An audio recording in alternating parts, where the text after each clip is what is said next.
지난주에 제가 쉬는 시간을 너무 많이 들여가지고 6시를 넘겨버렸어요. 자, 들어오세요. 자, 아이 형들 그만 떠들고 들어오시죠.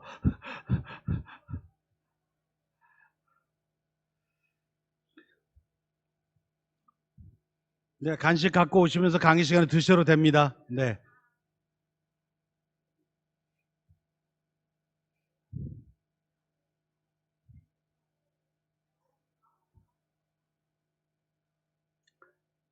자, 어여 오세요. 쉬는 시간을 많이 못 드려 죄송합니다. 자, 밖에 있는 분 들어와 주세요. 혹시 아까 그 디스크 검사했는데 4개가 다 35점 넘은 분 있나요? 혹시 4개가 다 35점 넘은 분? 그러면 이제 프로파일이 없거든요. 네, 그런 걸 저희들은 이제 이렇게 부르죠. 외계인이다. 검사 잘못해서 대부분 그렇고요. 좀 그렇게 이상한 분은 이렇게 오링 테스트를, 아까 이렇게 한 걸 오링 테스트라 그래요. 이게 오링이잖아요. 오링 테스트를 해보시면 이제 어느 하나는 그냥 툭 끊어지는 게 나올 거예요. 그걸 빼시면 됩니다. 자, 제가 이제 이 코칭 강의를 좀 이렇게 하면 이제 교회에서는 시리즈로 제가 원래 자격증 과정처럼 하는 그렇게는 못하니까 이렇게 한 과목에 한 2시간, 1시간 반 이렇게 하거든요. 이거의 이제 한계는 이제 실습을 충분히 못한다는 거예요. 그래도 일단 뭐 실습까지 하려면 제가 이 자격증처럼 하는 그 강의는 14시간을 합니다. 이틀 동안 아침 10시부터 6시까지 14시간 강의를 하고 숙제를 내드리죠. 배운 방법으로 6명 이상에게 해보고 일지를 내면 수료증을 드립니다.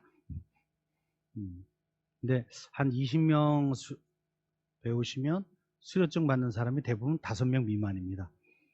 그러니까 실습을 하고 일지를 쓰는 게 좀 쉬운 일은 아니니까 목사님들, 담임 목사님들 모아놓고 하면 거의 수료자가 없습니다.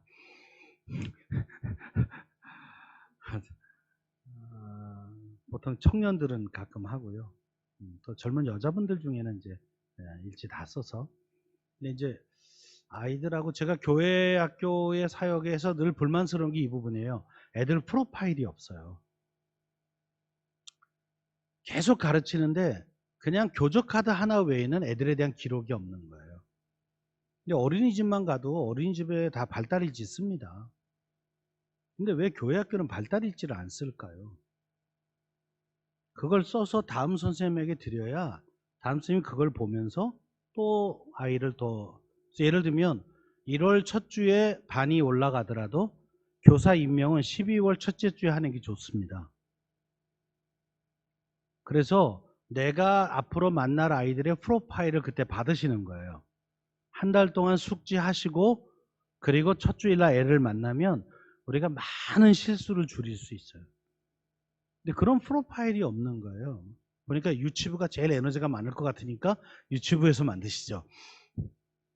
프로파일 너무 복잡하게 하지 마시고요. 간단한 양식에 매주 하면 제일 좋은데 매주가 어려우면 담임 선생님이 한 달에 한 번만 그 달에 일어난 아이들의 특이사항만이라도 메모를 하는 겁니다.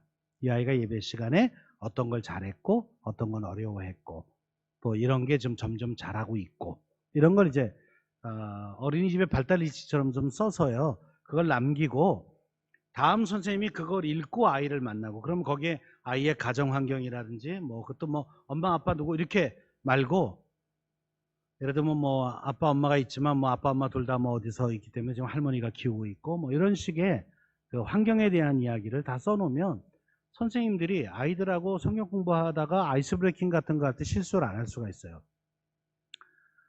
이런 거죠. 뭐 어린이 주일이 지났어요. 어린이날이 지나고 나서 선생님이 재밌게 해보려고 아이들한테 야 어린이날 무슨 선물 받았는지 한번 서로 나눠볼까? 이거 잘못하면 이제 상처받는 애가 나오는 거예요. 어린이날 선물을 받을 수 없는 상황에 아이가 있다는 걸 선생님이 모를 수 있는 거죠. 엄마 아빠랑 어디 재밌게 했던 거 한 번씩 나눠볼까? 이런 거 잘못하면 좋은 의도로 아이스 브레이킹을 했다가 아이한테 상처를 주죠. 이런 사항이 아이들 프로파일에 그냥 뭐 클리어 파일 같은 거 하나 만들어서 계속 넣으면 돼요. 양식 하나 만들고 이렇게 메모해서 계속 꽂아 놓으면 또 그 다음 선생님이 꽂아 놓고, 대신에 이건 이제 대비로 아무나 열람은 못하게 해 놓으시면 됩니다. 교역자하고 그 담임 선생님 외에는 못 보게 이렇게 해 놓고 그걸 전산화 시켜버리면 더 좋고요. 뭐 이런 것들이 저는 교회 학교가 이런 쉬운 거부터 좀 잘했으면 좋겠어요. 그래야 이 경험이 계속 누적이 되면서 다음 선생님이 그 위에 것을 그 위에 것을 이렇게 해주면 참 좋은데 이런 게 잘 안 되고 있는 거죠. 또 교회 학교가 저 영아부서부터 한 청년부 또는 작년까지 이 커리큘럼이 제대로 돼 있는 교회가 거의 없거든요. 그걸 교회 차원에서 만들기는 어려운데 총회가 하기는 해요. 근데 공과 위주로만 하고 있는데 이게 뭐 그때 또 뭐 중간에 뭐 바뀌고 이러니까 지금으로서는 이게 종합적으로 그중 잘 돼 있는 게 이제 꿈이 있는 미래라고 하는 단체가 하고 있는 커리큘럼입니다. 꿈미라고 이제 줄여서 부르는데 거기가 작년 것까지를 쫙 큐티까지 해서 모든 본문이 같아요. 그래서 주일날 작년들부터 어린아이까지가 다 같은 주제로 공부를 하죠. 그래서 그걸로 가정예배 자료가 나와요. 그러면 예를 들면 이번 주에 아브라함이었어요. 그러면 영아부도 아브라함, 유치부도 아브라함, 유년부도 아브라함, 다 아브라함이에요. 근데 아브라함의 좀 다른 측면을 서로 다루죠. 예를 들면 하나님을 처음 만난 장면, 어느 데는 뭐 하나님께 헌신하는 장면, 뭐 이렇게 다 다르지만 다 아브라함이에요. 그리고 가정예배자로도 아브라함. 그러면 가족끼리도 그 성경 본문 가지고 서로 할 얘기가 있죠. 이렇게 이제 통일된 커리큘럼을 유지하는 게 가장 좋은 아이디어인데 이렇게 좀 잘 준비된 단체 것을 활용하시면 또 좋겠다는 생각도 들고요. 이렇게 우선 우리가 할 수 있는 것들을 하나씩 좀 계속 교회가 해나가면 참 좋겠다. 그 중에 제가 꼭 권해드리는 게 프로파일입니다. 아이의 발달일지를 계속 쓰자. 그리고 그걸 가지고 다음 선생님한테 한 달 전에 미리 줘서 내년에 만날 아이들을 충분히 숙지하고 아이들을 만나면 처음부터 아주 적절한 대화를 할 수 있죠. 그게 안 되니까 자꾸 1월 달에 이렇게 회식비 줄 테니까 반별로 가서 밥 먹으라 그러는데 절대로 단체로 가서 먹는 건 아닙니다. 제 방법으로는. 한 명 한 명 만나서 식사도 하고, 그래서 좀 어느 정도 분위기가 잡힌 다음에 단체로 가야 돼요.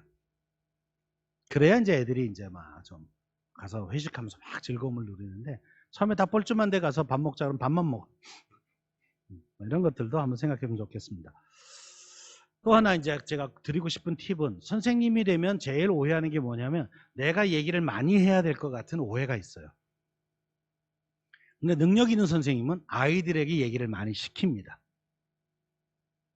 그리고 아이들의 의견을 잘 경청해주고 칭찬해주고 이렇게 해서 아이들이 답을 찾아가도록 요구하는 귀납적 방법으로 가셔야 돼요.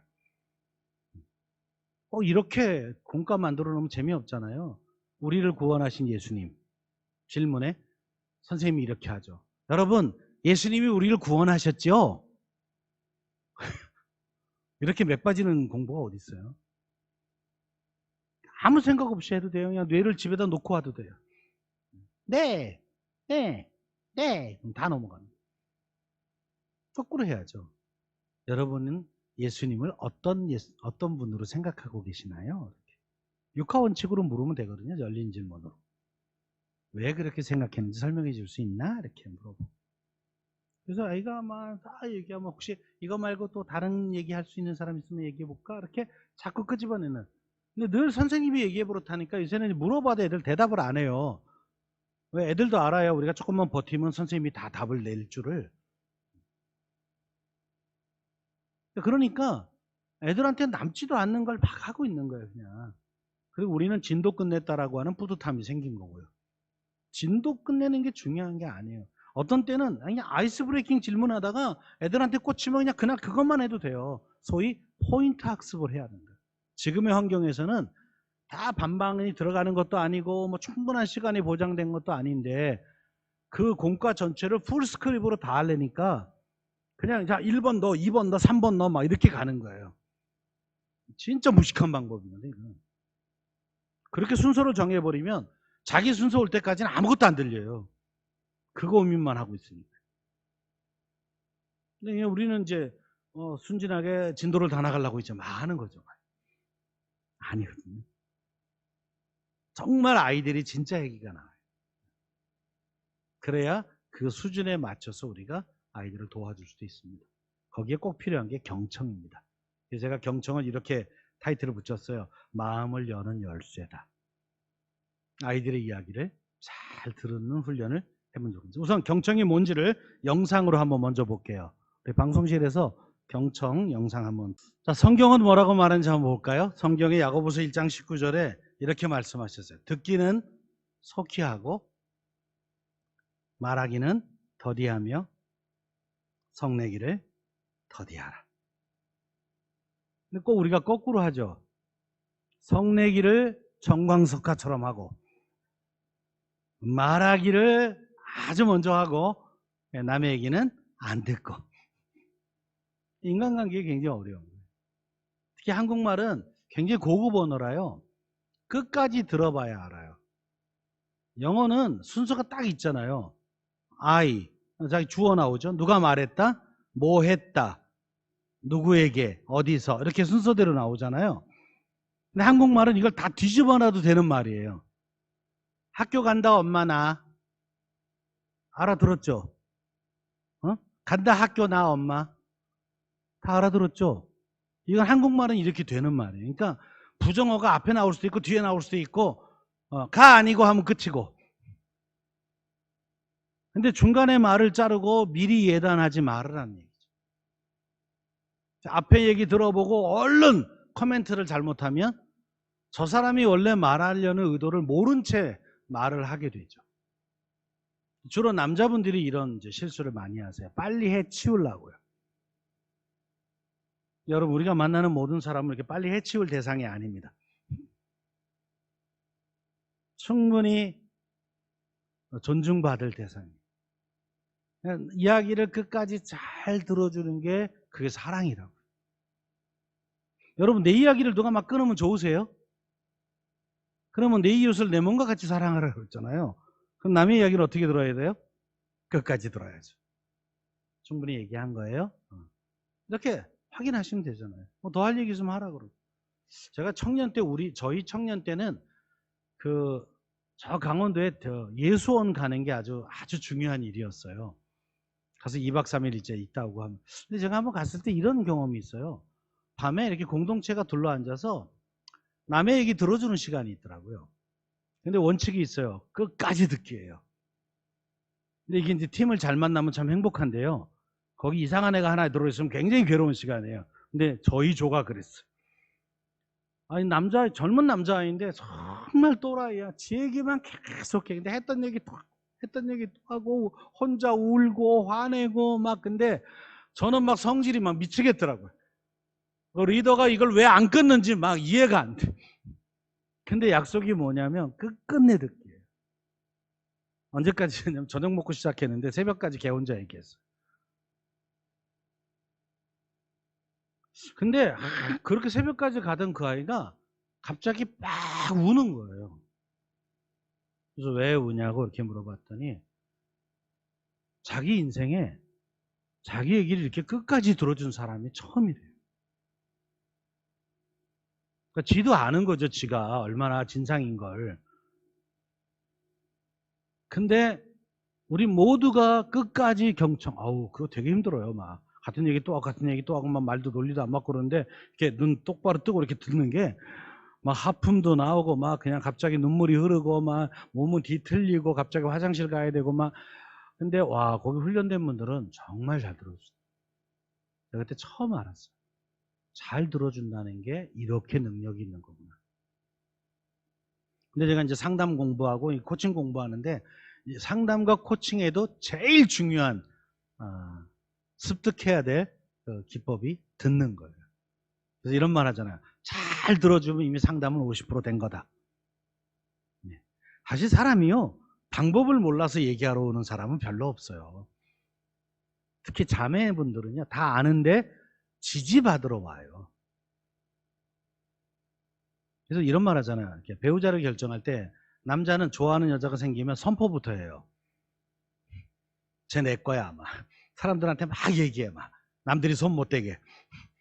근데 자매는 오래 고민하다가 마지막 가장 나아가 신뢰할 만한 사람들을 찾아가서 확인해요.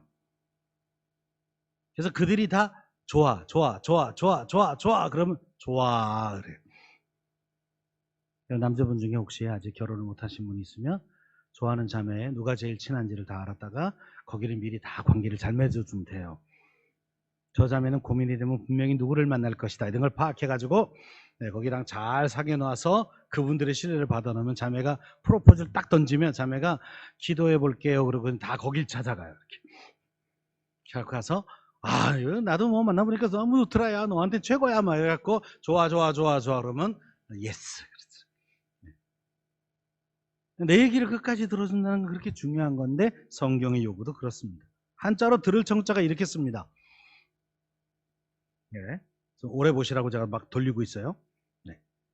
한자가 의미 언어라 이렇게 다 뜯어보면 그게 무슨 뜻인지가 나와요. 예를 들면 왼쪽을 보시면 빨간 부분 귀 이자 밑에 임금왕자가 있죠.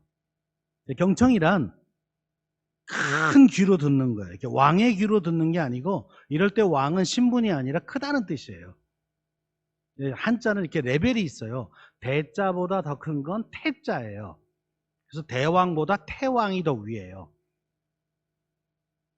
근데 이렇게 이럴 때 왕자를 쓰는 건 큰 귀로 들어. 그러니까 쫑긋해라 그런 뜻이죠. 그리고 노란색을 보시면 열십자 밑에 눈목자가 있죠. 뉘어놔도 눈목자고 세워놔도 눈목자예요. 그 10개의 눈으로 보면서 그러니까 관찰을 잘하라는 뜻이에요. 뭘 봐야 되죠? 말하는 사람의 눈, 표정, 말투, 제스처. 이게 말보다 더 중요해요. 같은 말인데 표정이나 말투를 잘 보지 않고 들으면 오해할 때가 많아요. 야, 밥 먹고 왔니? 네. 먹었다는 거 안 먹었다는 거예요? 안 먹었는데 네 안에서 그럴 때가 더 많죠. 네, 먹었는데 뭐 충분히 먹었어. 더 안 먹어도 돼. 그러면 밥 먹었니? 그럼요. 먹었어요. 표정 보면 안 먹어도 되게끔 표정을 해요. 근데 이렇게 땅바닥 쳐면서 이게 말만 들으면 예스잖아요. 근데 아니에요. 눈칫밥 먹으러 가면 그냥 굶죠. 그리고 좀 더 줄까? 괜찮아요. 괜찮아요는 더 달라는 거야? 안 달라는 거예요? 그것도 표정 봐야 알아요. 옛날에 제가 시골에 가면 우리 할머니는 일단 밥그릇이 되게 커. 아주 머슴밥처럼 큰 밥그릇에 아래 부분보다 위에가 더 커. 그리고 이제 겨우 먹어서 좀 남겨야 되겠다 싶으면 물을 확 부어버려요. 반찬 없어도 물 부어서 더 먹어. 어떤 때는 고맙고 어떤 때는 참 힘들어요. 내 의사와 상관없으니까. 그리고 밑에 날일자에다가 마음 심자 썼어요. 마음은 하나로. 자, 귀는 쫑긋하고요. 눈으로는 잘 관찰하고요. 그리고 마음엔 딴 생각하지 말고 이 얘기만 듣는 거예요. 이게 경청입니다. 근데 이 딴 생각 중에 제일 큰 딴 생각이 뭐냐면 그 사람에 대한 잘못된 선입견이에요. 그러니까 공부를 지지리도 안 해가지고 엄마 마음에 저놈의 새끼는 공부 진짜 안 하는 놈 이렇게 딱 찍히면 걔가 어느 날 모처럼 하루 열심히 공부하고 엄마한테 인정받고 싶어서 엄마 오늘은 공부하는 게 되게 힘들다 이렇게 말해요. 근데 엄마의 마음속에 이걸 들으면서 마음속에 뭐가 올라오냐면 네가 공부는 좀 하고 그 지랄이냐? 막 이런 소리가 내 안에서 막 이렇게 올라와요. 그럼 표정이 아주 험악해지죠. 애가 얼른 알아보고 엄마는 아무 소리 안 했어요. 그런데 표정 때문에 애가 알아듣고 얼른 도망가죠. 알았어. 그러니까 이미 우리 표정이 선입견을 반영했다고. 근데 여러분 우리가 예수 믿는 사람 아닙니까? 주님은 과거에 우리의 잘못을 들썩거리시나요? 아니시죠? 그리고 우리한테 뭐라 그러냐면 보라 새것이 되었도다. 하나님은 늘 우리의 과거를 붙잡고 우리를 보고 있지 않으세요. 오늘 새롭게 우리를 보세요. 그게 은혜잖아요. 근데 왜 우리는 사람을 그렇게 볼까요? 오늘 이거 빨리 버려야 될 거예요. 특히 가장 친한 관계인 가족끼리요.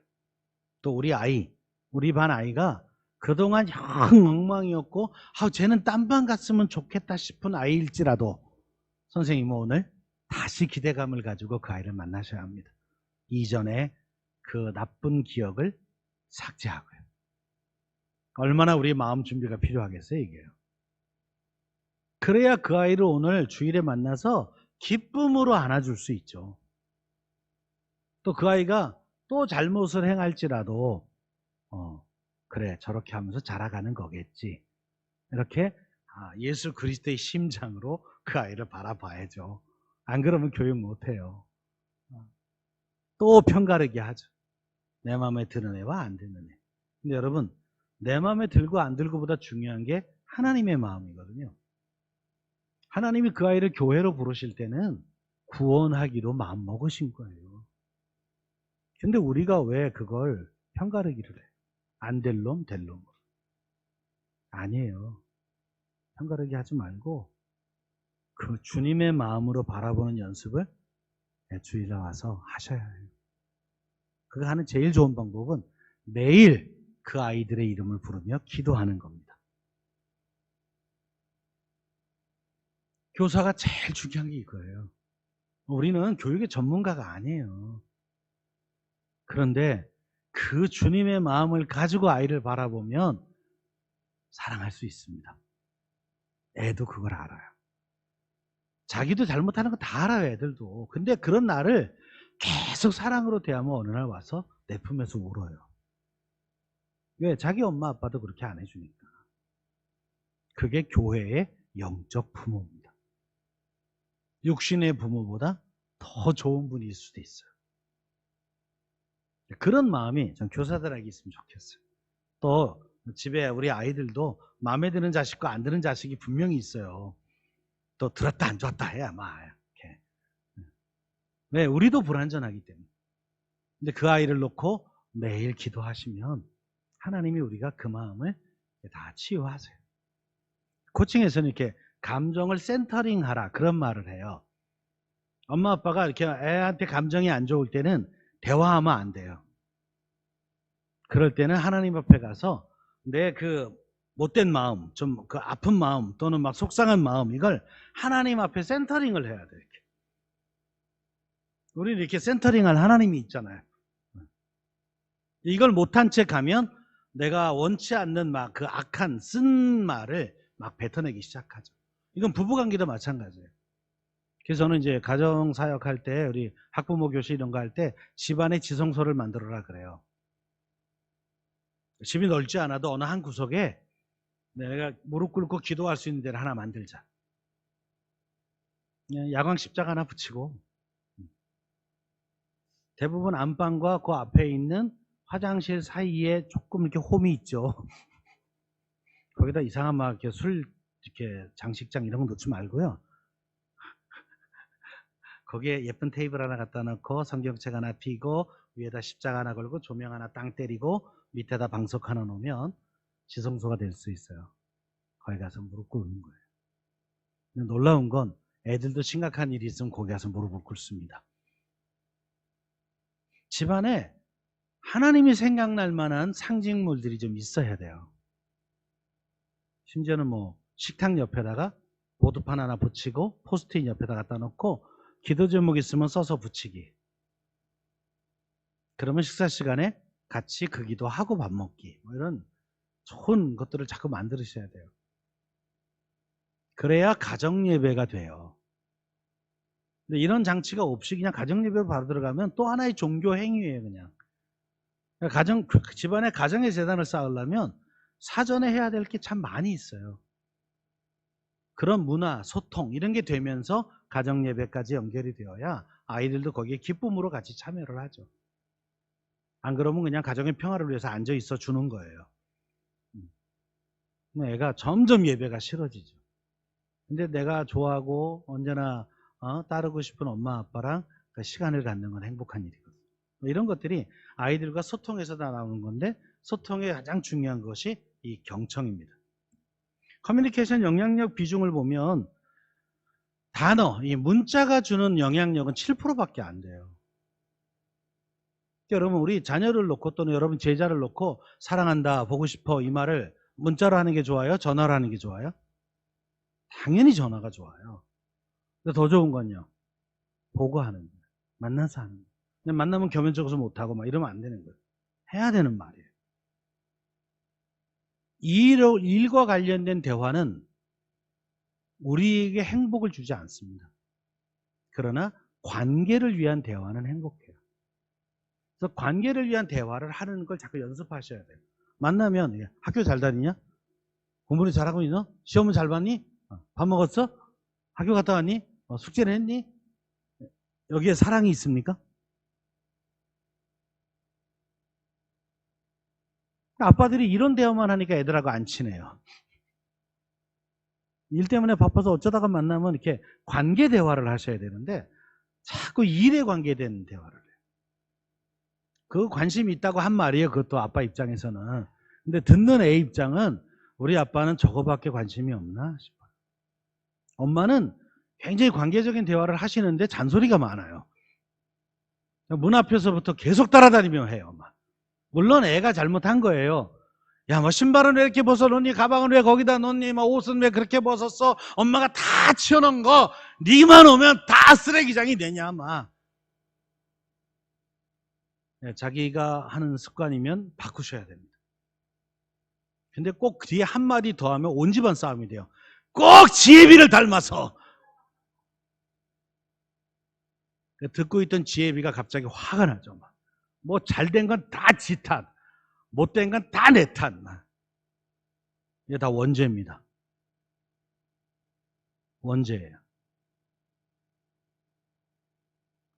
말을 이쁘게 하는 연습을 해요. 그게 비폭력 대화예요. 지금 따라다니며 잔소리한 거 다 폭력이에요. 걔가 잘못했지만. 근데 이걸 연습해 본 적이 없어서 습관적으로 말하고 있는 거예요. 요즘에 젊은 엄마들 보면 어린아이한테 존댓말을 예쁘게 하잖아요. 그랬어요. 아유, 우리 아들 예쁘네. 이렇게 말하는 건 정말 좋은 일이거든요. 애가 그걸 그대로 배워가니까 지금.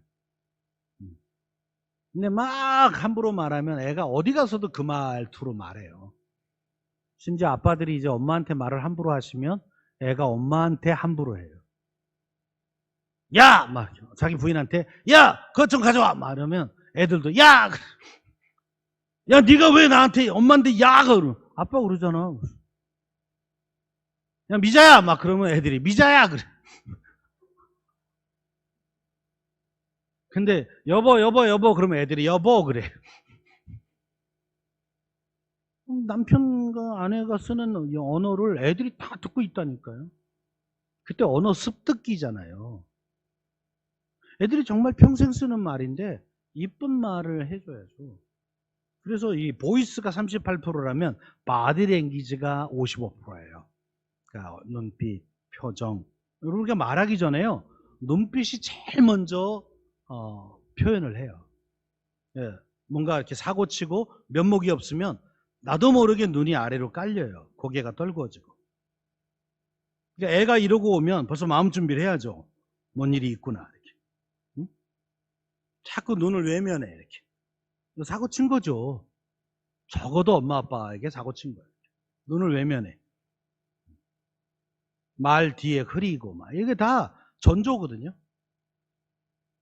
그 다음에야 말이 나오는 거라 아이들을 서로 보면서 대화를 해야 돼요.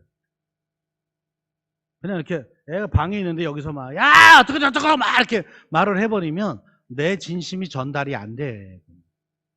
가서 아니면 오라 그래서 얼굴을 보고 내 모든 표정과 이게 내 말에 신빙성을 주면서 말을 해야죠. 사랑합니다를 카톡으로 하면 되겠냐고요. 자매님 사랑합니다. 난 당신과 결혼하고 싶습니다. 허락해 주십시오. 결혼할 사람? 그건 미친놈이죠. 그건 정말 세레머니를 제대로 준비해서 아주 감동적으로 준비해 놓고 온몸으로 표현해야죠.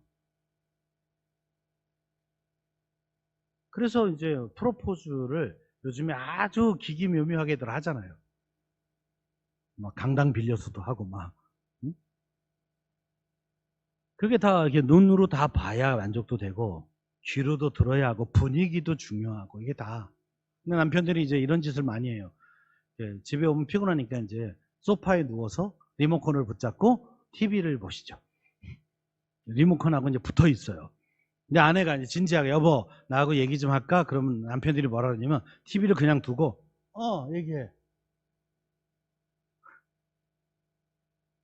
그러면 얘기하기 싫어요. 자, 어떻게 하는 게 정답이죠? 일단 끄고 그리고 아내가 있는 곳에 가서 우리 차 한잔 하면서 얘기할까? 커피 한잔 탈까? 그러면 아내 쪽에서 얘기하고 싶죠. 그리고 세 단어만 잘하면 대화는 잘 됩니다. 헐, 진짜? 대박. 이걸 적절하게. 근데 좀 도와줄 게 있어요.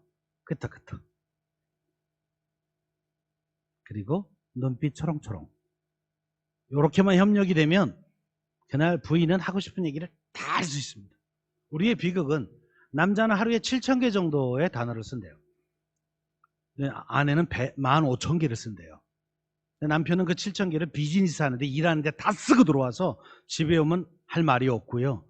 아내는 남편이 올 때를 기다려요. 15,000개를 쓰려고.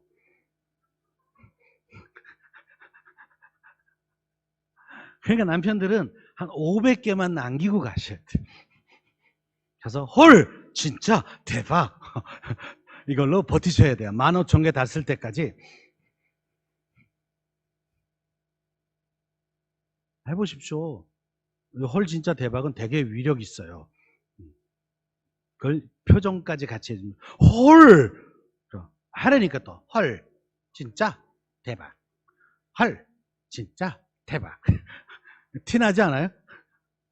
이걸 조금 이렇게 연기가 돼야 돼. 헐 진짜 대박 이렇게 막 이렇게 진정성 있게 인테그리티하게 이렇게 진정성 있게 하면 신나게 보따리를 푸는 거죠. 그리고 뭐라 그러면 행복하다 그래. 여자분들의 힐링은 만나서 자기 하고 싶은 얘기를 하는 거예요. 그래서 아내가 힘들 때는 친한 친구 만나서 수다를 떨 수 있는 기회를 만들어주는 게 좋은 남편입니다. 내가 감당이 안 되면 갔다 오라고 카드를 주시면 됩니다. 그리고 저녁에 모시러 가면 다 풀립니다. 여보, 우울하고 그럴 것 같으니까 그 친구들 만나고 와. 내가 가르쳐 줄 테니까 당신이 멋있게 사고 오늘 뭐 늦어도 괜찮아. 대신에 걱정되니까 몇 시쯤 끝나는지만 알려주면 내가 데리러 갈게. 박수 나와야 됩니다. 근데 문제는 이런 남편은 남의 남편이라는 거죠. 내 남편이 아니고. 그래서 이제 한 2년 전에 재혼을 했어요. 제 아내하고. 지난주에 왔던 제 아내하고.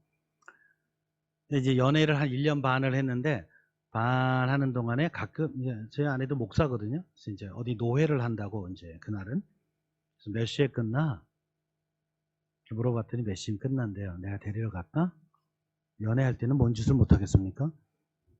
그랬더니 진짜 그래 줄 수 있냐고 자기가 혼자 살면서 그게 다 부러웠대요. 남편이 데리러 오는 게. 그래? 그럼 내가 오늘 가서 폼나게 해줄게. 그리고 정장 딱 입고 그리고 차 싹 세차하고 그리고 꽃도 하나 사고 이러고 가서 남들 보는 앞에서 일부러 그리고 쫙 에스코트해서 차에 태웠어요. 관계는 좋아졌을까요? 나빠졌을까요? 아내는 그때 저하고의 결혼을 결심했대요. 평생 이뤄줄 것 같다. 네. 자, 그 뒤로 저는 그걸 잘했을까요? 네, 나름 했습니다. 지금도 노력합니다. 제가 이제 먼저 하늘나라 간 아내에게 미안했던 것도 있었고 그걸 이제는 미루지 말자. 평생 살 줄 아는데 갑자기 가더라고요. 한 7개월 아프고. 근데 그때 제일 후회를 했던 거 장례 치르면서 나중에 우리 나이 들면 이런 거 하자 저런 거 하자 이거였어요. 서로 지금 하시죠. 내 아들 딸에게도 너 대학 가면 해줄게 그런 말 좀 하지 말고요. 지금 하세요. 그래야 대학 가고도 해요. 대학 간 다음엔 우리가 하자 그래도 애들이 안 해요. 지금 하세요. 아니 뭐 꼭 그걸 말을 해야 하나? 말을 해야 하는 거예요. 사랑은 표현한 것만 사랑이에요. 마음에 품는 건 아직 사랑이 아니에요. 말을 하십시오. 우리 연세 드신 분도 계시는데 오늘부터 가서 연습하세요. 사랑한다고. 나와 함께 해줘도 고맙다고. 왜? 그 마음에서 원하고 있어. 그게 경청이에요. 저 사람이 정말 원하는 게 뭘까? 아까 우리 영상에 상대방의 요구를 이해하는 거. 이게 경청이 출발이죠. 아, 저런 걸 원하는구나. 그 마음의 소리를 들을 줄 알면 정말 행복하게 해줄 수 있습니다. 여러분, 교재에 듣기 성향 테스트가 있죠? 네. 대답해 주셔서 감사합니다. 이거를요, 이렇게 하시면 돼요. 읽고, 아주 많다, 5점. 약간 있다, 4점. 보통이다, 3점. 약간이 적다, 2점. 안 한다, 1점. 쉽죠? 주의사항이 하나 있습니다. 3점은 가능한 한 하지 마세요. 한국 사람 이상하게 이런 거 하면 다 3점이에요. 좀 불리하면 다 3점이야. 변별력이 안 나오니까 가능한 한 4, 5점이나 1, 2점으로 하고 정 불가피할 때 한두 개만 3점 하기로 하고요. 네, 지금부터 20개를 한번 해보겠습니다. 자, 시작.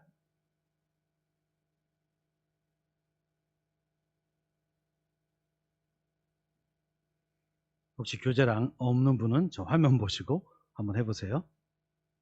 화면에 띄워드릴 테니까. 가, 나가 몇 개인지만 기억하시면 돼요. 내가 잘하고 있는 거.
이것도 좋고 나쁜 게 없습니다. 그냥 성향을 파악하는 거니까.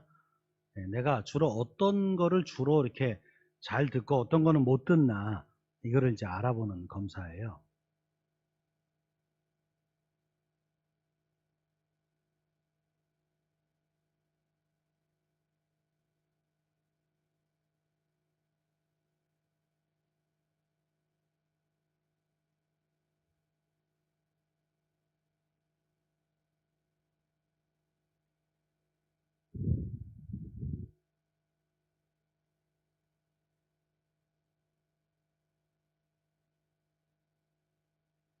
이제 다 하신 분은 그 밑에 1번에서 5번까지 4.5점 몇 개인지, 또 6번에 10번 이렇게 5개 단위로 4점이나 5점 개수를 쉬어서 써보시면 됩니다.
다 하셨습니까? 이렇게 심각 안 하셔도 됩니다. 그냥 툭툭툭 쓰시고. 네. 그러면 뭐 예를 들면 자, 사람 중심 지향적이 점수가 제일 높았다. 개수가 제일 많다. 예, 동점인 것도 있으면 2번 드셔도 돼요. 예. 그렇죠. 교회 다니는 사람은 이쪽이 참 많으세요. 두 번째, 행동 중심 지향적이 제일 많았다. 네. 이런 분들이 이제 D 성향일 때가 많고요. 또는 자, 내용 중심 지향적이 많았다. 아까 C 성향 나온 분들이 이쪽으로 갈 확률이 많습니다. 시간 중심 지향적이 제일 높았다. 예, 강사가 제일 어려운 분이세요. 이번 6시 넘으면 굉장히 시험 당할 분들이세요. 시간 개념에 대해서 아주 철저한 분들이라 이런 분들은 지각도 잘 안 하세요. 딱 미리 와서 기다리시고. 자, 한번 분석을 해드리면 이런 거죠. 사람 지향적 듣기는 타인의 감정 상태를 온전히 이해하고 별다른 선입견 없이 그 사람을 바라보면서 때로는 타인의 말에 쉽게 휩쓸려 객관성을 잃기도 하고 듣기 성향이 강해서 참을성이 있으며 자상하게 열려있는 사람이다. 상대방의 상황을 헤아리고 들어주느라 많은 시간을 보내기도 한다. 예, I형 스타일이죠, 이거. I나 S가 이제 이쪽 듣기를 많이 하죠. 그래서 그런 사람 만나면 말하는 사람 입장에서 되게 편하고 좋아요. 공감해주고, 들어주고, 끝끝내 들어주고, 위로해주고, 이런 거 잘하거든요. 근데 그거 해주느냐고 이분은 아주 지쳐요. 그리고 남들은 나한테 그렇게 안 해줘서 가끔 속상하기도 해요. 그리고 이야기가 끝난 뒤에 굉장히 마음이 급해져요. 밀린 일들이 그때 생각이 나요. 막 힘들어하죠. 그 옆에서 본 남편이 아유 네 일이나 제대로 해라. 남의 얘기 들어주다가 네가 상담자냐 말이야고 이제 쿠사리까지 먹으면 되게 우울하죠. 근데 교회 안에 이런 분들이 구역장이든 이런 자리에 계시면 거기에 같이 있는 그룹이 되게 좋아요. 다음 두 번째, 행동지향적. 예, 자신이 맡은 일에 집중하고 계략적인 내용에 귀를 기울이고 두서없는 이야기를 듣는 건 매우 힘들어합니다. 그래서 이제 요점만 말해, 결론만 말해 이런 말을 이제 잘 하시죠. 논리적이고 구조 방식으로 정보를 제공하기에 회의를 할 때는 환영을 받고요. 때로 임무에 집착해서 타인과 관계를 맺는데 참을성을 발휘하지 못하거나 관심 부족으로 비치기도 합니다. 그러니까 일 중심의 사람들이 주로 겪는 어려움이죠. 그러나 뭐 이분도 장점은 있죠. 이 일을 처리할 때는 이 성향이 아주 좋죠. 쏙쏙 들어오니까. 세 번째, 네, 내용지향적 듣기는 모든 내용을 신중하게 평가하는데 이면에 숨겨진 내용을 잘 파헤쳐서 모든 관점을 탐구하는데 전문가나 확실한 정보에 관심을 둡니다. 난해하거나 복잡한 정보에 귀를 기울이며 자발적인 대화나 창조적 아이디어를 교환합니다. 기술 분야 종사자들이 여기에 속할 때가 많습니다. 이분한테는 이제 그런 데이터 이런 얘기가 잘 들어와요. 허황된 얘기보다. 그러니까 그런 분하고 대화할 때는 그런 쪽의 말을 해야 저분이 잘 들으세요. 또 우리도 이제 내가 그쪽을 잘 듣는다 그러면 내가 너무 그쪽에 민감하니까 다른 것도 좀 내가 놓치는 게 뭔가를 볼 필요가 있죠. 시간지향적, 시간을 중시하고 시간 낭비하는 사람들을 참지 못하는데 효율성 시간 관리를 중시하고 시간에 대한 압박감을 받으면 창조력을 발휘하지 못한다. 인간관계를 망치거나 경시하기 쉬움으로 주의해야 한다. 사업이나 직장생활을 하는 사람들에게서 쉽게 찾아볼 수 있는 유형이다. 이렇게 시간표대로 딱딱딱딱 움직여야 되는 그런 생활을 오래 하시면 딱 이 성향으로 이렇게 가죠. 또 이런 뭐 2가지 이상이 나올 때도 있고요. 이 검사를 한 이유는 내가 어떻게 듣는 유형이구나. 그리고 어떤 면에서 내가 이런 정보는 잘 못 듣고 있구나. 그럼 이제 경청을 할 때는 그런 내용을 좀 내가 앞으로 더 신경 써서 들어야 되겠구나. 이렇게 적용을 하시면 참 좋겠습니다. 경청 스킬입니다. 자, 1번. 가로놓기 해볼까요? 첫 번째, 뭘 놓치지 않는다? 선물을 걸고 해야 되는데 참. 지난주에 선물 드린다고 제가 오늘 안 가져왔네요. 이런 거죠. 말의 흐름을 놓치지 않는다. 그래서 상담하는 분들이나 코칭하는 분들이 말할 때 메모를 하지 않습니다. 메모하다 보면 말을 놓쳐요. 그리고 또 말하는 사람이 자꾸 내 메모를 쳐다봐요. 그리고 가끔 그것 때문에 시비도 걸려요. 내가 언제 그렇게 말했어요? 막 이렇게. 보통 이제 강의 듣고 할 때도 메모하다가 강의를 이렇게 토막토막 놓칠 수도 있어요. 그래서 제가 사진 찍으라 그러는 거예요. 2번째, 뭘 기억한다? 네, 키워드. 그 사람이 말하고 있는 핵심 언어, 핵심 단어, 이거를 기억하면서 하자. 그래야 내가 피드백, 이렇게 미러링을 해줄 때도 그 키워드를 써야 돼요. 그래야 저 사람은 잘 듣고 있구나, 이렇게 이해를 하는 거예요. 그 다음에 3번째, 뭐를 공감한다? 네, 감정 상태를 공감한다. 그러니까 얘기를 듣고 팩트만 듣지 마시고 저 말을 하는 감정을 잘 들어서 그걸 이렇게 이야기해주면 말하는 사람 쪽에 감동이 와요. 그래서 참 슬펐겠구나. 어떻게 많이 힘들었겠다. 야, 그거 어떻게 참았니? 이렇게 감정을 읽어주면 갑자기 이렇게 무너져요. 이렇게 딱 이렇게 버티고 있다가 요만큼만 얘기해야지 이렇게 왔는데 그 얘기를 딱 듣고 감정선을 딱 건드리면 헉 하고 이렇게 사실은요. 그리고 막 또 하나 경청한 내용을 요약해서 들려준다. 이걸 이제 전문용어로 미러링한다. 거울 보여주기라고 말합니다. 뭐 여러 가지 이유가 있어요. 이 거울 보여주기라는 이유는 같은 얘기가 계속 반복되거나 네, 어르신들하고 얘기할 때 보면 이제 무한반복이죠. 네. 우리 아버지하고 대화하면 아버지가 다음에 무슨 얘기할지를 제가 다 압니다. 10살 때 어디 집에 머슴 가서 뭐 얘기부터 시작해서 뭐 천안역에서 무작정 뭐 열차를 훔쳐 탔다가 뭐 와서 뭐 오갈 데가 없었는데 어느 이발소 앞에 직원 구한다고 썼는데 먹여주고 재워준다 그래서 거기 갔었고 막 아주 수백 번 들은 얘기예요. 아버지 자서전을 전 2시간이면 쓸 수 있습니다. 그러나 오늘도 그 얘기를 하시면 전 또 들어드립니다. 한 번은 들어드립니다. 다 알지만 그러셨어요.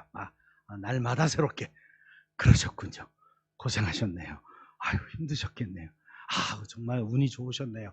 다 들어주는데 또 갈라 그러면 그래서 이발소 가셨잖아요. 그래서 세차장에 가셨죠. 그리고 군에 입대하셨는데 면허증을 따셨죠.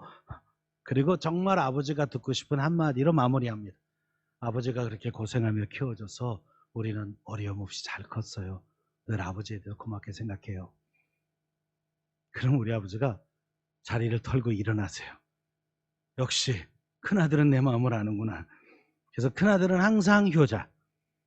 그 얘기를 안 듣고 쌩까고 있는 작은아들, 막내딸은 항상 나쁜 놈, 나쁜 년이라고 부릅니다.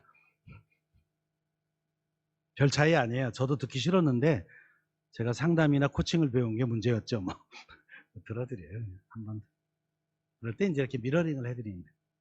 아니면 이제 이렇게 젊은 애들, 어린 애들 중에 횡설수설하는 애들이 있어요.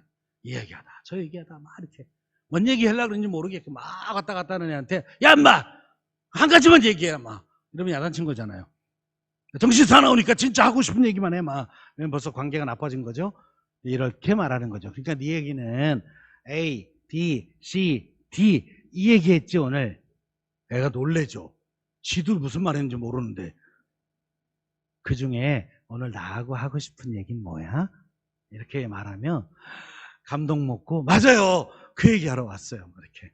이럴 때 미러링을 합니다. 요약해서 들려줘. 자, 그러면 경청의 단계 1단계는 연습 안 한 상태입니다. 자기중심적 경청. 다 자기 필터링을 하는 거예요. 심리학에서 선택적 투과막이 있다 그러잖아요. 사람마다 다 자기 필터가 있어서 남의 이야기를 내 방식으로 알아들어요. 그러니까 오해가 생기죠. 그러나 이제 오늘처럼 이렇게 강의를 듣고 좀 훈련을 하면 2단계로 갑니다. 상대 중심적 경청을 해요. 저 사람의 감정 상태와 의도와 저 사람이 말하는 내용을 저대로 받아들여서 내 안에서 수용하는 거죠. 그러면 행복해지죠. 그래서 이렇게 하기 위해서 아이 컨택, 미러링, 페이싱, 백트래킹 이런 기술이 필요해요. 이건 조금 있다가 정리해 드릴게요. 세 번째, 상대 중심적 경청을 잘 하시고 사랑으로 대하면 직관적 경청을 할 수 있습니다. 어느 책에 보면 맥락적 경청이라고 소개한 책도 있습니다. 네, 표현하지 않은 것까지 알아듣는 거예요. 이걸 누가 제일 잘할까요? 엄마요. 엄마는 어려서부터 우리 아이를 지켜봤기 때문에 제가 저렇게 말할 때는 그 뒤에 무슨 얘기가 숨어 있다를 알아요. 그래서 잔소리를 많이 하는 거예요. 근데 여러분 그냥 들어주세요. 그리고 차마 자기가 못하는 얘기만 그래서 네가 이렇게 해주면 어떻겠어? 이렇게 말하면 걔가 행복하죠. 남자분들, 아빠, 남자분들은 많이 노력하셔야 이걸 할 수 있습니다. 하나님이 창조할 때부터 여자들에게 이 더듬이를 굉장히 발달시켜 놨어요. 이 완력이 떨어지는 생물은 그 촉이 발달돼 있어요. 이제 남자, 여자는 여자가 훨씬 발달돼 있어요. 그러니까 남자분들은 여자를 속일 생각을 처음부터 하지 마세요. 굉장히 화를 부릅니다. 여자들이 한 방에 알아봐요. 특히 돈 숨겨놓고 거짓말, 그 금방 들통나서 거기에 쪽지만 남아있을 거예요. 뭘 이렇게 어렵게 나한테 줬어? 이렇게. 남자보다 한 수 일하는 걸 빨리 이해하시고 그냥 솔직한 게 좋습니다. 어려서 저는 엄마가 귀신인 줄 알았어요. 내가 숨기는 걸 어쩌면 그렇게 잘 알죠. 특히 싸우고 들어온 날.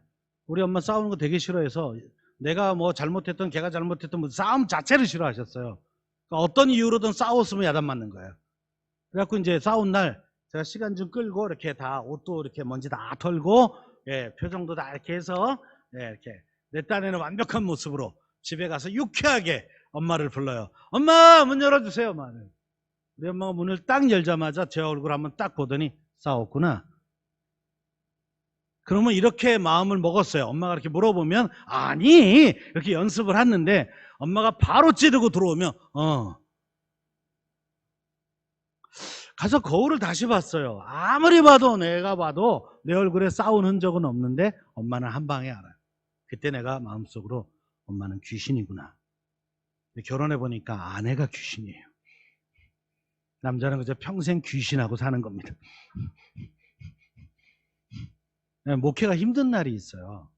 이렇게 회의하고 나면 막 힘들고 이런 날 괜히 얘기 가서 아내한테 해봐야 아내도 힘드니까 마음 정리를 다 하고 뭐 찬송도 부르고 뭐 기도하고 이렇게 마음 정리하고 들어가서 아유 오늘은 뭐 아주 은혜 받은 날이었어 막 이렇게 하면 아내가 옷을 받아주다가 저를 굉장히 측은하게 쳐다봐요. 왜 이렇게 쳐다봐? 그러면 힘들면 얘기해요.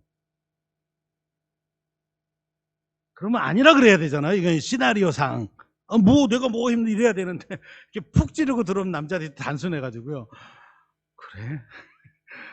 힘들었어. 그래서 그거 깨달은 뒤부터는 안 숨깁니다. 다 이렇게 가기 전에 미리 나 오늘 위로가 필요해. 막 이렇게 얘기하면 아내가 처음부터 안아주고 그래요. 되게 좋아. 문 앞에서 이렇게 여보 일로 와. 이렇게 안아주면 그냥 그 안에 앉혀가지고 너무 좋아. 아유 집에 오니까 참 좋다. 당신이 안아주니까 참 좋네. 막. 응? 역시 남자는 장가를 잘 가야 돼. 아니 그러라고 서로 돕는 배필이 되라고 만난 거잖아요. 남자분들 가오 좀 빠져도 되니까 힘든 날 힘들다고 하세요. 아내의 위로처럼 좋은 게 없어요. 또 여자분들도 힘들면 남편한테 얘기를 하세요. 여보 나 오늘 좀 분위기 있는데 가고 싶어. 이렇게 얘기를 하세요. 좀.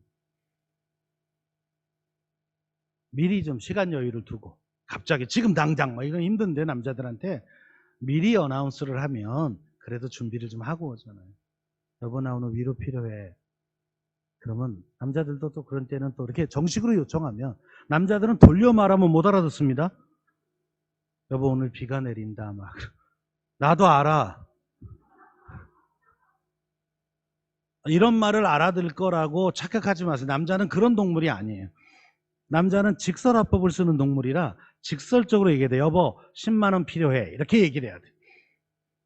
여보 나 오늘 뭐가 먹고 싶어. 이렇게 얘기를 해야지 남자가 아 그래 뭐 이렇게 하는데 여보 옛날 기억나? 그 덕수궁 돌담길 옆에서 죄송한 얘기인데 남자들이 들으면 개풀 뜯는 소리예요. 그래서 어쩌라고 막 네, 얘기를 해야지. 여보 오늘은 파스타가 땡기네 이렇게. 여보 오늘은 분위기 있는 카페 가서 차 한잔 먹고 싶다. 이렇게 직접 얘기하면 남자들은 흑기사가 되고 싶어요. 그렇게 얘기를 하는 거예요. 근데 남자아이도 직설화법으로 얘기 안 하면 남자아이 못 알아듣습니다. 그래서 남자아이 셋 키우면 엄마가 깡패가 되는 거예요. 야! 똑바로 안 해! 막. 네, 아들만 키운 집에 엄마의 비극이죠. 여성성을 잃어가요 점점. 남편까지 이제 아들이 넷인 거죠. 이렇게. 근데 이제 직관적 경청을 자매들이 잘합니다. 근데 사랑으로 그 사람을 대하면 직관적 경청을 할 수 있어요. 왜? 그 사람이 했던 말투, 패턴 이런 걸 알기 때문에 이해할 수 있어요. 그래서 이렇게 유명한 코칭의 격언이 있습니다. 듣기를 원해야 들을 수 있다. 들으려고 맘먹지 않으면 앞에 사람이 아무리 설명을 잘해도 안 들려요. 그러니까 설교 때 여러분이 듣고 싶은 마음, 사모하는 마음으로 듣기 전에는 담임 목사님이 아무리 설교를 잘해도 안 들립니다.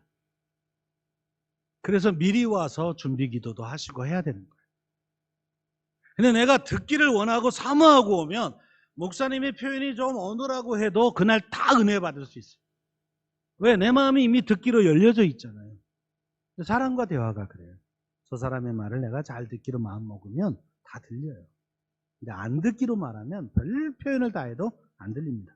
자, 몸으로 경청하기 1번 아이 컨택이에요. 네, 눈을 봐라. 아이 컨택. 그랬더니 또 눈을 너무 똑부러지게 쳐다봐서 말하기 얼마나 불편한지 이게. 실습시켜 놓으면 아이 컨택 하라 그랬더니 이렇게 눈도 깜빡거리지 않고 바로 코앞에서 이렇게 쳐다보면 웬만한 사람은 얘기하기 어렵습니다. 그런 뜻이 아닙니다. 깜빡거려서 되고요. 그랬더니 제가 처음에 제가 배울 때 책을 봤더니 그래서 눈을 쳐다보면 부담스러우니까 여기를 보래요. 요 미간을. 그래서 제가 열심히 쳐다봐 봤어요. 열심히. 그랬더니 제 눈이 사시가 되는 거예요. 얘기하다 막 웃더라고요. 그래서 왜 웃어? 그랬더니 목사님 눈이 막. 그랬어? 다시 책을 봤어요. 그럼 딴 책을 봤더니 눈을 보는 거 부담스러우니까 인중을 보래요. 이렇게 말하는 입에 인중을 보면 좋겠다. 그래서 또 열심히 봤죠. 그랬더니 말하는 사람 자꾸 이렇게 닦아요. 이렇게 닦으면서 목사님 저 뭐 묻었어요? 그러니까 뚫어지게 한 곳을 쳐다보는 건 다 부담스러워요. 그러니까 아이 컨택의 진정한 의미는 호기심 어린 눈으로 얼굴을 주시하라는 거예요. 그냥.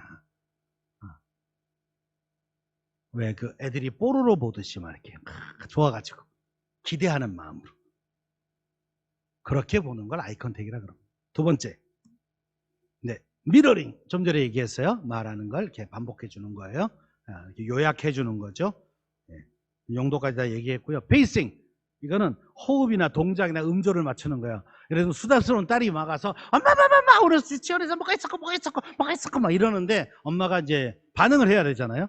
공감적 경청을 하라 그랬더니 한 거예요. 그랬어. 그래서 애가 말하다가 엄마 화났어? 엄마 어디 아파? 그럴 땐 어떻게 해야 되겠죠? 네, 아이가 말한 톤과 억양과 분위기를 맞춰서 대답을 해야죠. 아유 그랬어. 아유 재밌었겠네. 아유 나도 봤으면 좋았을 뻔했다. 이렇게 그랬어 이렇게 가야 되는데 그랬니?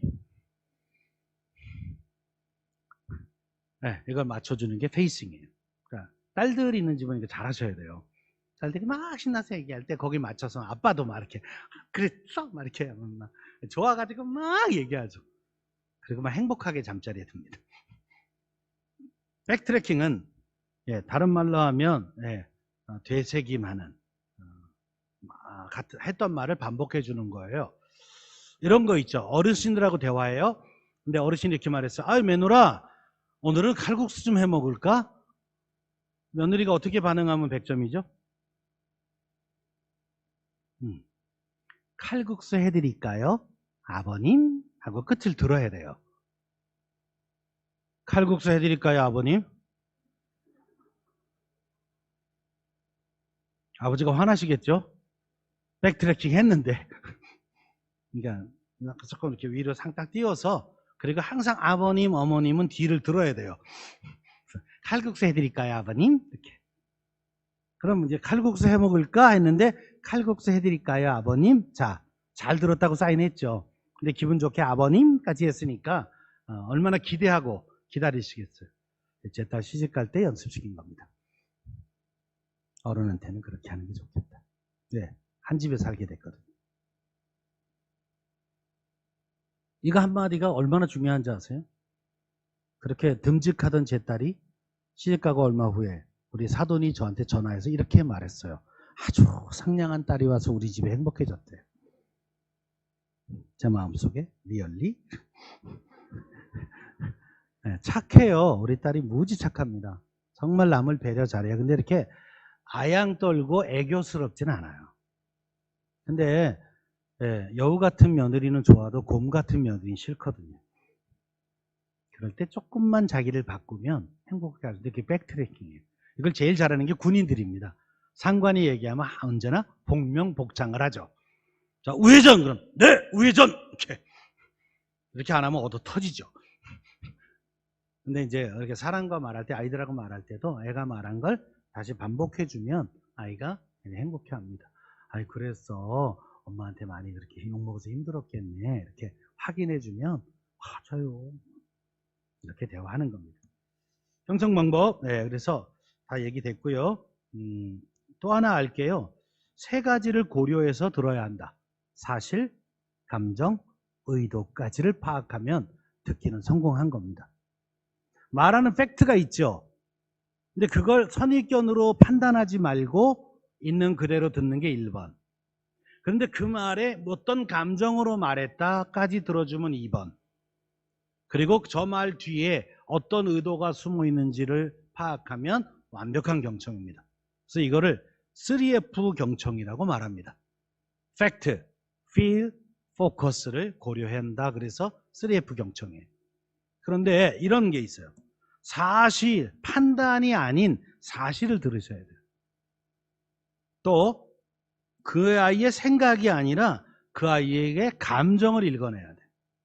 세 번째, 표면의 언어가 아니라 이면에 숨겨진 의도를 파악해야 돼요.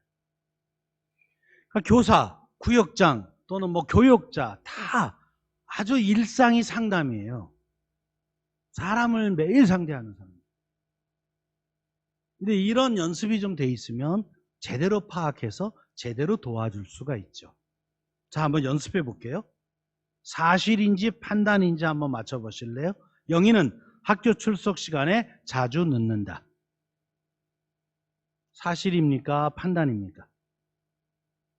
자, 둘 중에 하나 손들기 한번 해볼까요? 네, 안 들면 신천지예요. 꼭 안 들어 사람들이.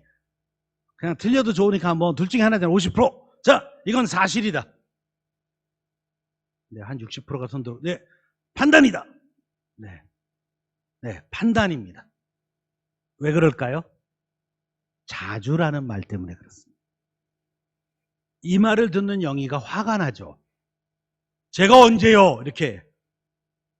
성질 더러운 애는 이렇게 말해요. 쌤도 가끔 늦잖아요. 자, 이제 요령을 아셨으니까 철수는 예의가 없다? 판단. 철수야, 오늘 학원에 30분 늦었더라? 이건 사실이에요. 이건 기분이 안 나빠요. 30분 늦은 거 그거만 얘기했잖아요.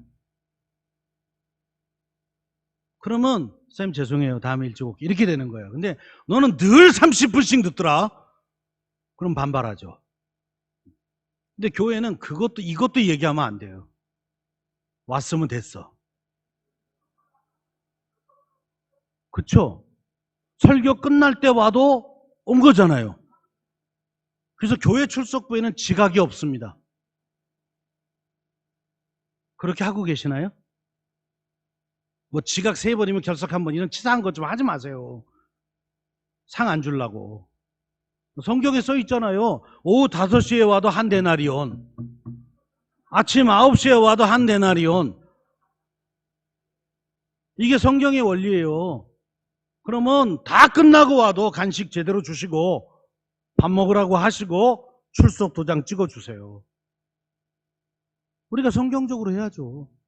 내가 미안해하면 아니야, 하나님은 이렇게 하라 그러셨어. 이게 정말 살아있는 메시지죠. 늦게 오는 애가 예배 시간에 들어오면, 설교 중간에 들어오면 지도 미안하니까 이렇게 찌그리고 들어와요. 이렇게 청년들도 막 이렇게 저 뒤에 2층에 이렇게 구석에서 이렇게 하고 눈 안 마주치려고 계속 거기 쳐다보고 설교해요. 눈물 글썽이면서. 그리고 예배 끝나면 거기부터 찾아가. 얘가 막 미안해요, 죄송해요 목사님, 다음에 아니야. 난 네가 와서 너무 좋다. 네가 지금이라도 안 왔으면 난 정말 서운하고 힘들 뻔했어. 와줘서 너무 고맙다. 같이 가서 밥 먹자. 이게 설교 몇 편보다 나아요.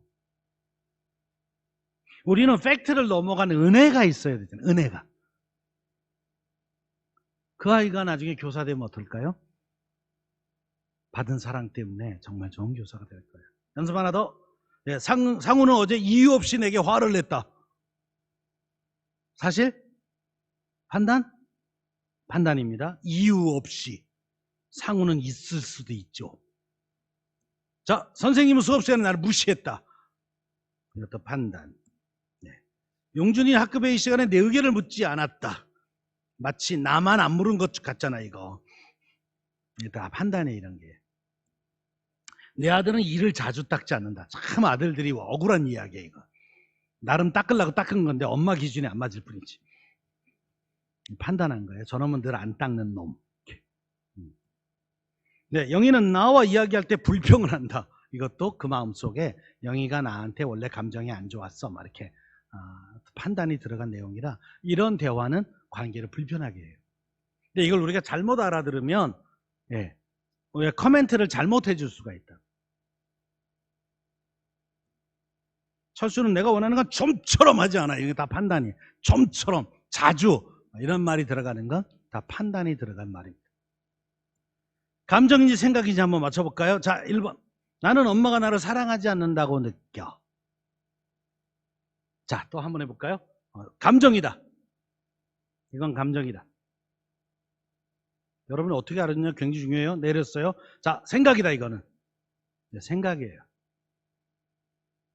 이거를 잘못 알아듣고 이 아이의 감정으로 알아들으면 야, 니네 엄마는 왜 그런다냐? 막. 나쁜 엄마네. 막. 내가 가서 엄마한테 얘기 좀 할까? 막. 이렇게 하면 안 되죠.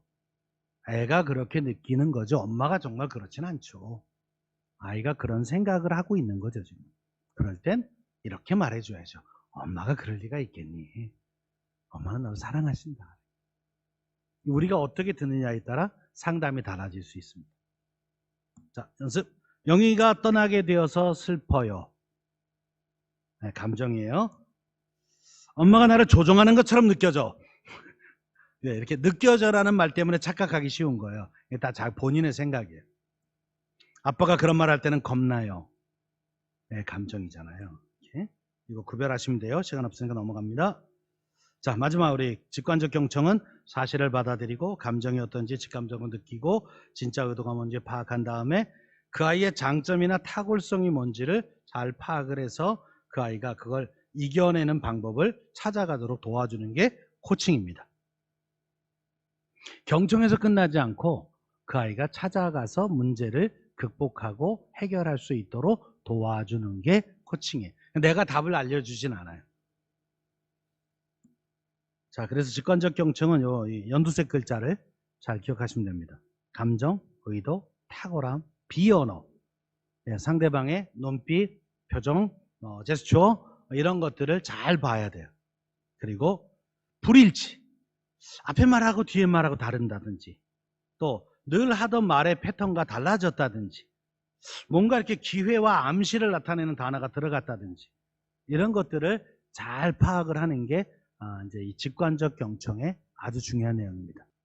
제가 사실 이제 정식 세미나 할 때 경청 강의를 3시간 반에서 4시간을 해요. 이렇게 해놓고 둘이 짝지어서 연습도 좀 하고 해야 되는데 오늘 그러기에는 뭐 너무 시간이 없고요. 그런데 대충의 흐름은 아셨으니까 지금부터 이제 써먹으세요. 내 얘기하기를 급해하지 말고 답답하면 질문하세요. 아이들한테 네 생각은 어때? 넌 어떻게 했으면 좋겠어? 이렇게 질문해주고 그렇구나 공감해주고, 그리고 혹시 또 다른 건 없겠니? 이렇게 질문해서 아이가 자꾸 찾아가는 걸 칭찬해주고 해주면 아이들은 굉장히 힘이 나고 자신감이 생깁니다. 가정에서도 교회에서도 아이들을 그렇게 대해주시면 나와 관계가 좋은 선생님이 가르쳐주는 성경 말씀도 특별하게 들립니다.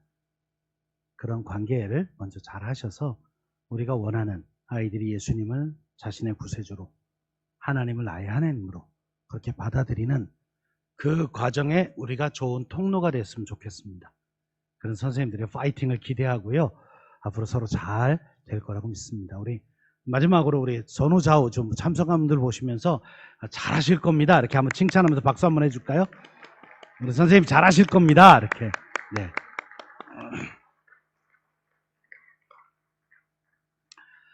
네, 수고하셨고요. 제가 한번 기도하고 일단 마무리하겠습니다. 하나님 아버지, 은혜를 감사합니다.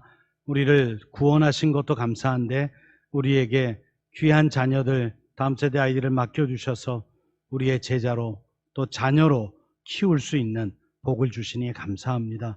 저희의 부족함과 연약함을 우리가 잘 알기에 함께 배움의 시간을 갖고 함께 또 연습도 했습니다. 하나님, 완전하지 않지만 이런 노력들을 통해 우리가 주님의 마음으로 우리 자녀들을, 제자들을 더 잘 양육할 수 있도록 도와주시옵소서. 우리 서산교회가 이 일을 잘 감당해서 우리 교회를 통해 수많은 어린이들이, 수많은 청소년들이, 청년들이 우리 교회를 통해 주님 만나고 믿음 안에 성장해서 나라와 민족과 열방 가운데 하나님의 축복의 통로로 쓰임받게 하여 주시옵소서. 엄마 아빠들, 우리 교사들에게 하나님 새 힘 주시고 늘 주께서 멘토가 되어 주셔서 우리의 모든 고민이 있을 때마다 기도의 자리에서 우리의 음성을 들어주시고 또 응답해 주시고 지혜 주셔서 사명 잘 감당하도록 은혜 베풀어 주시옵소서. 감사드리며 예수님 이름으로 기도하옵나이다. 아멘. 수고하셨습니다.